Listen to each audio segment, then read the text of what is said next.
Polling guru John Curtice has unpacked the reasons for Rishi Sunak's status as the frontrunner to replace Boris Johnson as Prime Minister. Sir John Curtice has laid out the attributes that make Chancellor Rishi Sunak the book his favourite to take over from Boris Johnson as Prime Minister. The polling expert was invited onto GP News following Mr Sunak's budget speech to the House of Commons on Wednesday. Sir John argued that the Chancellor had demonstrated a unique attribute which was key to the success of any prime ministerial hopeful. Sir John told GP News, "Well, one of the most crucial attributes, perhaps the unique attribute that politicians need to have, is the ability to communicate, and that is the attribute that Rishi Sunak has in spades. He is extraordinarily articulate. He combines that with an ability to command detail in a way that Boris Johnson sometimes struggles, and he is very good at spinning a narrative during the course of a speech. He's also a pretty nifty master of social media. Anybody who's been following the output from the Treasury during the course of the last 2 or 3 days of that blizzard of pre-budget announcements,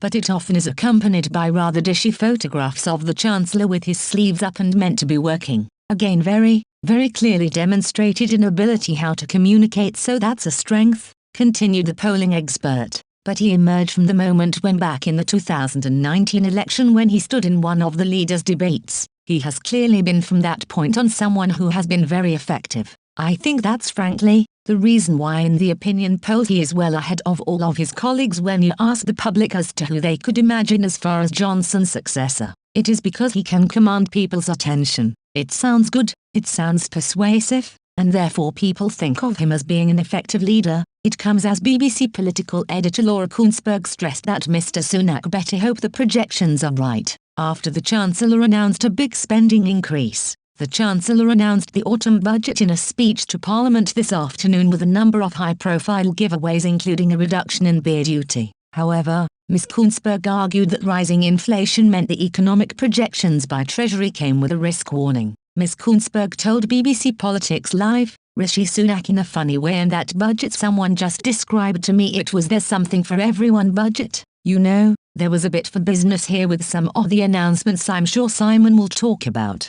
There was that bigger than expected tweak to universal credit, which the Chancellor says 2 million families will benefit from, a response to some of the concerns about the cost of living crisis," she continued. But also right at the very beginning of his speech, he highlighted something that is extremely important that will colour the political atmosphere, potentially for many months, is that projecting that inflation will hit 4%. And that is going to be a challenge for the government, is going to be a challenge for everyone, but he's benefiting for the fact that it seems as if the pandemic did less permanent damage to the economy than we thought. But there's an awful lot of very expensive stuff he's promised to do in there, and he better hope that the numbers and those better projections are actually right.